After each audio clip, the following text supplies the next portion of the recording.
Liquider les stocks, littéralement. Avant les vendanges d'août dans le Beaujolais, près de 15 000 hectolitres seront distillés. Donc ça représente un volume qui est même pas d'1%, donc c'est vraiment des petits volumes. Ça concerne essentiellement des petits volumes au niveau dans les caves, qui ont 1 ou 2 ans en général, ou 3 ans peut-être au niveau des millésimes.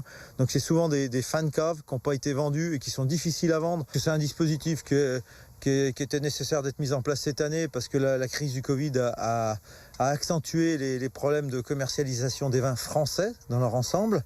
On a des pertes de marché à l'export qui sont importantes. Et d'ici quelques jours, la distillerie de Charentais tournera donc à plein régime. Près de 200 vignerons ont déjà déposé un dossier pour faire transformer leur vin. Validation des dossiers par France Agrimaire. Au retour de la validation, dès qu'on pourra, on espère fin juin, début juillet, se mettre à collecter au plus rapidement possible, puisqu'on a des dates limites qui sont, pour ce qui nous concerne, le 4 septembre. Il faut qu'au 4 septembre, tous les vins soient collectés.